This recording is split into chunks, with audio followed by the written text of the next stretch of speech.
नमस्कार दोस्तों, क्या आपको लगता है कि मोदी जी ईमानदार हैं?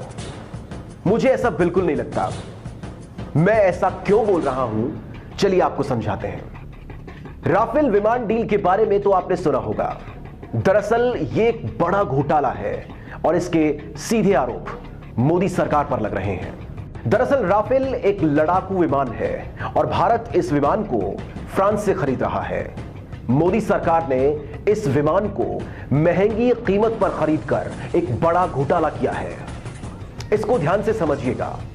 साल 2012 में उस वक्त की मनमोहन सिंह सरकार ने 126 राफेल विमान की डील फ्रांस के साथ की थी।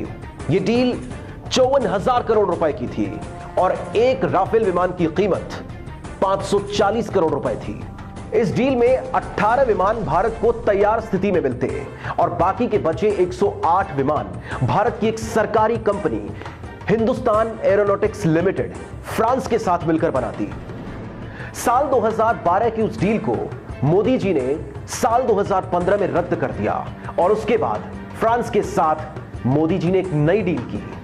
ऐसा मोदी जी ने क्यों किया, उसे समझने की कोशिश कीजिए। लेकिन इस बार मोदी जी ने फ्रांस के साथ मिलकर इस विमान को बनाने का ठेका सरकारी कंपनी हिंदुस्तान एरोनॉटिक्स लिमिटेड को ना देकर अनिल अंबानी की कंपनी रिलायंस डिफेंस को दे दिया। आखिर मोदी जी ने सिर्फ 2 हफ्ते पहले बनी एक प्राइवेट कंपनी यानी अनिल अंबानी की कंपनी को इतना बड़ा ठेका क्यों दिया, जबकि अनिल अंबानी को इस तरह का काम करने का इससे पहले कोई अनुभव ही नहीं था। दरअसल एक बड़ा घोटाला करने के लिए मोदी जी ने ऐसा ठेका अनिल अंबानी को दिया। कैसे, वो आपको समझाते हैं।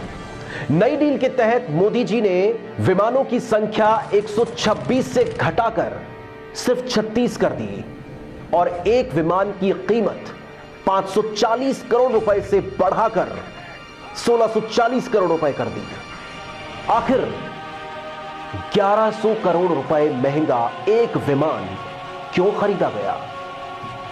अब ये 1100 करोड़ रुपए अनिल अंबानी की जेब में गए, अमित शाह की जेब में गए या फिर पीएम नरेंद्र मोदी की जेब में गए? अनिल अंबानी की कंपनी 28 मार्च 2015 को बनी थी, यानी नई डील के होने से महज 2 हफ्ते पहले ऐसी नई कंपनी को मोदी जी ने भारत की जनता का सारा पैसा ऐसे ही बांट दिया। और ऐसा हम ऐसे ही नहीं कह रहे हैं, चाहे तो आप आरटीआई लगाकर इस बात की जानकारी हासिल कर सकते हैं। लेकिन मोदी जी किसी आरटीआई का जवाब कहां देते हैं? वो गुजरात में भी ऐसा ही करते थे और अब केंद्र सरकार में बैठकर भी ऐसा ही कर रहे हैं।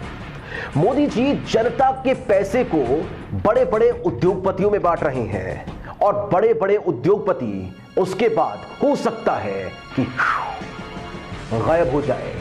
नीरव मोदी ऐसा कर चुके हैं, विजय माल्या ऐसा कर चुके हैं, मेहुल चौकसी भी ये कर चुके हैं और हो सकता है कि अब अनिल अंबानी भी कर दें। अब आप तय कीजिए आपको क्या करना है।